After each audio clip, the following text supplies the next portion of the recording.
ओम शांति। आज बाबा के 2 तारीख के महावाक्य हैं। बाबा ने कहा, मीठे बच्चे, खुदा तुम्हारा दोस्त है, रावण दुश्मन है। इसीलिए तुम खुदा को प्यार करते और रावण को जलाते हो। खुदा तुम्हारा दोस्त है, रावण दुश्मन है। इसलिए बाबा कहते तुम खुदा को प्यार करते और रावण को जलाते हो। प्रश्न है, किन बच्चों को अनेकों की आशीर्वाद स्वतः मिलती जाती है? किन बच्चों को अनेकों की आशीर्वाद स्वतः मिलती जाती है? तो उत्तर में बाबा ने बताया, जो बच्चे याद में रहे, स्वयं भी पवित्र बनते और दूसरों को भी आप समान बनाते हैं, उन्हें अनेकों की आशीर्वाद मिल जाती है। वे बहुत ऊंच पद पाते हैं। बाप तुम बच्चों को श्रेष्ठ बनने की एक ही श्रीमत देते हैं। बच्चे, किसी भी देहधारी को याद न कर मुझे याद करो। गीत है, आखिर वह दिन आया आज जिसका था हमें इंतजार। ओम शांति। ओम शांति का अर्थ तो रूहानी बाप ने रूहानी बच्चों को समझाया है। ओम माना मैं आत्मा हूँ और ये मेरा शरीर है। आत्मा तो देखने में नहीं आती है, आत्मा में ही अच्छे व बुरे संस्कार रहते हैं। आत्मा में ही मन बुद्धि है, शरीर में बुद्धि नहीं है। मुख्य है आत्मा, शरीर तो मेरा है। आत्मा को कोई देख नहीं सकते, शरीर को आत्मा देखती है। आत्मा को शरीर नहीं देख सकता। आत्मा निकल जाती है तो शरीर जड़ बन जाता। आत्मा देखी नहीं जा सकती, शरीर देखा जाता है। वैसे ही आत्मा का जो बाप है, जिसको ओ गॉड फादर कहते हैं, वह भी देखने में नहीं आते हैं। उनको समझा जाता है, जाना जाता है। हम आत्माएं सब ब्रदर्स हैं, शरीर में आते हैं तो कहेंगे ये भाई भाई है, ये बहन भाई है। आत्माएं तो सब भाई भाई ही हैं। आत्माओं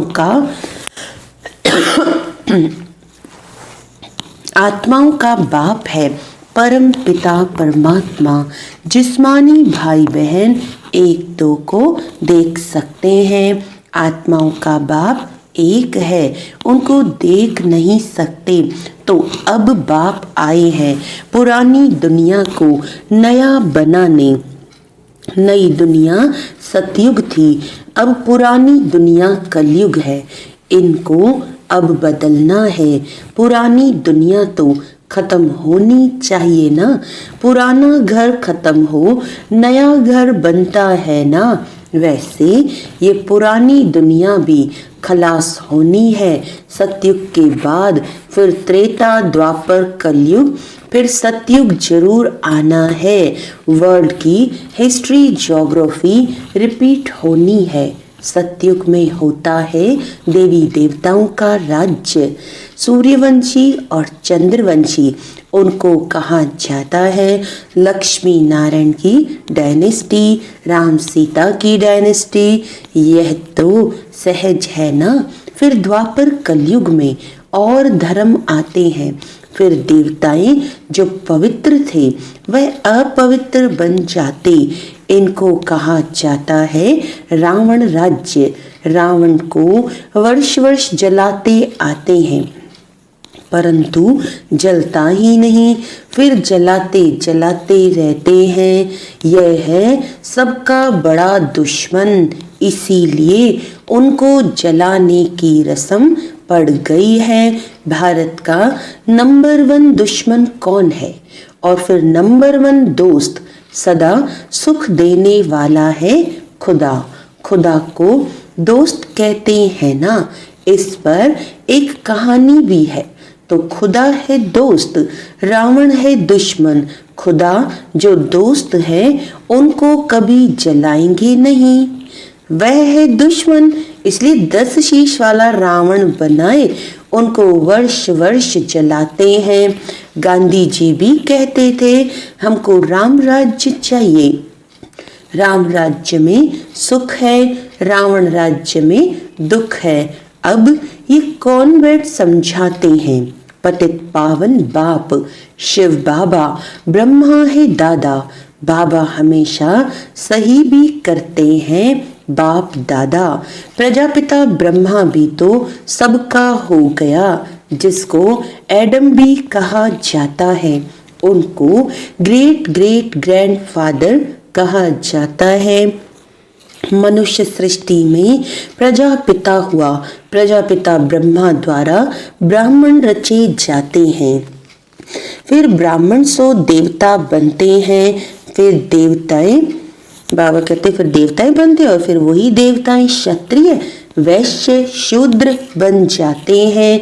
इनको कहा जाता है प्रजापिता ब्रह्मा, मनुष्य सृष्टि का बड़ा। प्रजापिता ब्रह्मा के कितने ढेर बच्चे हैं, बाबा बाबा कहते रहते हैं। यह है साकार बाबा, शिव बाबा है निराकार बाबा। गाया भी जाता है प्रजापिता ब्रह्मा द्वारा नई मनुष्य सृष्टि रचते हैं। अब तुम्हारी ये पुरानी खाल है, यह है ही पतित दुनिया रावण राज्य। अब रावण की आसुरी दुनिया खत्म हो जाएगी, उसके लिए ही ये महाभारत लड़ाई है। फिर सतयुग में इस रावण दुश्मन को कोई जलाएंगे ही नहीं, रावण होगा ही नहीं। रावण ने ही दुख की दुनिया बनाई है, ऐसे नहीं जिनके पास पैसे बहुत हैं, बड़े बड़े महल हैं, वह स्वर्ग में है। बाप समझाते हैं भल किसके पास करोड़ है, परंतु ये तो सब मिट्टी में मिल जाने वाले हैं। नई दुनिया में फिर नई खानियां निकलती हैं, जिससे नई दुनिया के महल आदि सारे बनाए जाते हैं। ये पुरानी दुनिया अब खत्म होनी है। मनुष्य भक्ति करते ही हैं सदगति के लिए, हमको पावन बनाओ। हम विशेष बन गए हैं, विशेष को पतित कहा जाता है। सतयुग में है ही वाइसलेस, संपूर्ण निर्विकारी। वहाँ बच्चे योग बल से पैदा होते हैं, विकार वहाँ होता ही नहीं। न देह अभिमान न काम क्रोध, 5 विकार होते नहीं, इसीलिए वहाँ कभी रावण को जलाते ही नहीं। यहाँ तो रावण राज्य है। अब बाप कहते हैं तुम पवित्र बनो, ये पतित दुनिया खत्म होनी है। जो श्रीमत पर पवित्र रहते हैं वही बाप की मत पर चल विश्व की बादशाही का वर्षा पाते हैं। इन लक्ष्मी नारायण का राज्य था ना, अभी तो रावण राज्य है जो खत्म होना है। सतयुगी राम राज्य स्थापन होना है। सतयुग में बहुत थोड़े मनुष्य रहते हैं, कैपिटल दिल्ली ही रहती है जहाँ लक्ष्मी नारायण का राज्य होता है। दिल्ली सतयुग में परिस्तान थी, दिल्ली ही गद्दी थी। रावण राज्य में भी दिल्ली कैपिटल है, राम राज्य में भी दिल्ली कैपिटल रहती है। परंतु राम राज्य में तो हीरे जवाहरातों के महल थे, अथाह सुख थे। अभी बाप कहते हैं तुमने विश्व का राज्य गंवाया, मैं फिर तुमको देता हूँ, तुम मेरी मत पर चलो। श्रेष्ठ बनना है तो सिर्फ मुझे याद करो और किसी देहधारी को याद न करो।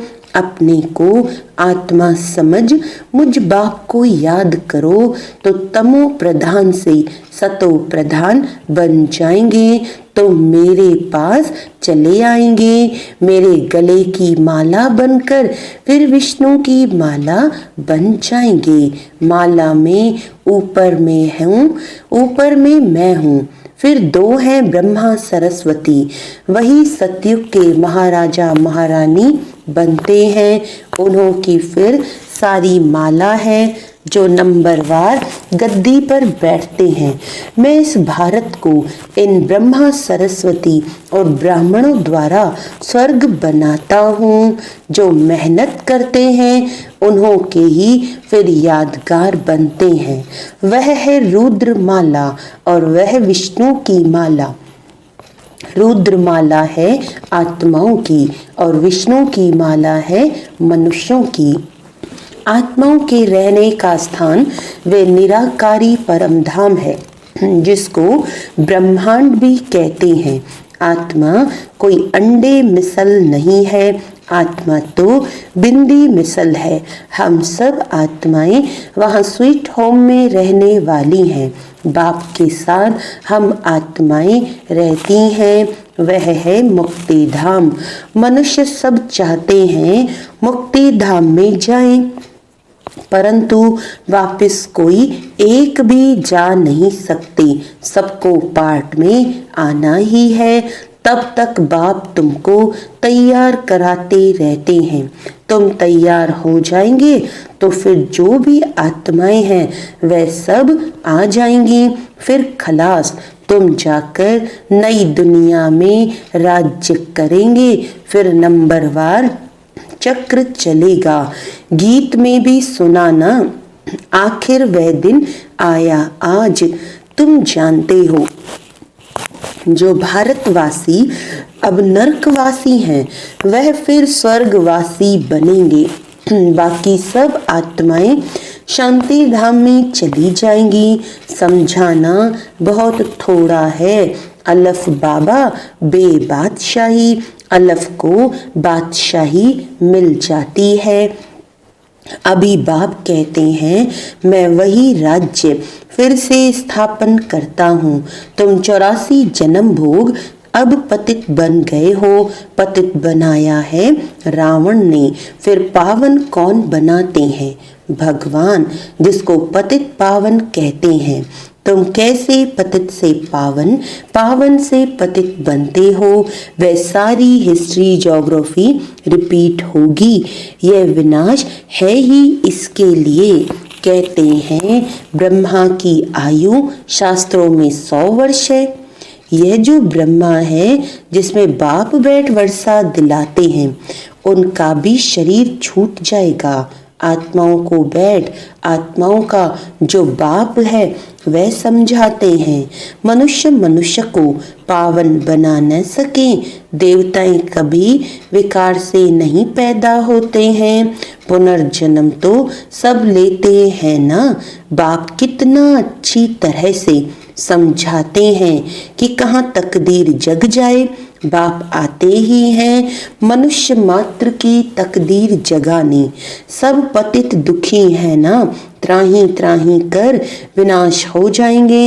इसीलिए बाप कहते हैं त्राही त्राही करने के पहले मुझ बेहद के बाप से वर्षा ले लो। ये जो कुछ दुनिया में देखते हो यह सब खत्म हो जाना है। Fall of Bharat, rise of Bharat, इसका ही खेल है। राइज ऑफ वर्ल्ड, स्वर्ग में कौन कौन राज्य करते हैं यह बाप ही बैठ समझाते हैं। राइज ऑफ भारत, देवताओं का राज्य। फॉल ऑफ भारत, रावण राज्य। अब नई दुनिया बन रही है। बाप से पढ़ रहे हो नई दुनिया का वर्षा लेने। कितना सहज है। यह है मनुष्य से देवता बनने की पढ़ाई। यह भी अच्छी रीति समझना है। कौन कौन से धर्म कब आते हैं? द्वापर के बाद ही और धर्म आते हैं। पहले सुख भोगते हैं फिर दुख। ये सारा चक्र बुद्धि में बिठाना होता है, जिससे तुम चक्रवर्ती महाराजा महारानी बनते हो। सिर्फ अलफ और बे को समझना है। अब विनाश तो होना ही है। हंगामा इतना हो जाएगा जो विलायत से फिर आ भी नहीं सकेंगे। इसीलिए बाप समझाते हैं भारत भूमि सबसे उत्तम है।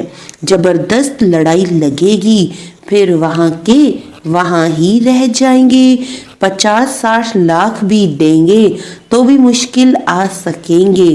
भारत भूमि सबसे उत्तम है जहाँ बाप आकर अवतार लेते हैं। शिव जयंती भी यहाँ मनाई जाती है। सिर्फ कृष्ण का नाम डालने से सारी महिमा ही खत्म हो गई है। सर्व मनुष्य मात्र का लिबरेटर यहाँ ही आकर अवतार लेते हैं। शिव जयंती भी यहाँ मनाते हैं। गॉड फादर ही है जो आकर लिबरेट करते हैं। तो ऐसे बाप को ही नमन करना चाहिए, उनकी ही जयंती मनाना चाहिए। वह बाप यहाँ भारत में आकर सबको पावन बनाते हैं। तो यह सबसे बड़ा तीर्थ ठहरा, सबको दुर्गति से छुड़ाए सदगति देते हैं। यह ड्रामा बना हुआ है। अभी तुम आत्माएं जानती हो हमारा बाबा हमको इस शरीर द्वारा ये राज समझा रहे हैं। हम आत्मा इस शरीर द्वारा सुनती हैं। आत्माभिमानी बनना है। अपने को आत्मा समझ बाप को याद करो तो कट निकलती जाएगी और प्योर बन तुम बाप के पास आ जाएंगे। जितना याद करेंगे उतना पवित्र बनेंगे। औरों को भी आप समान बनाएंगे तो बहुतों की आशीर्वाद मिलेगी, ऊंच पद पा लेंगे।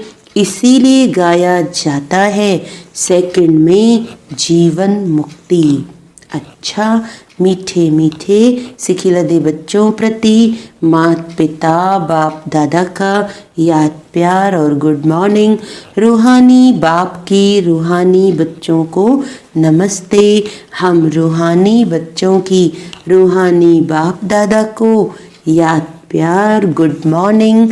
नमस्ते नमस्ते नमस्ते जी।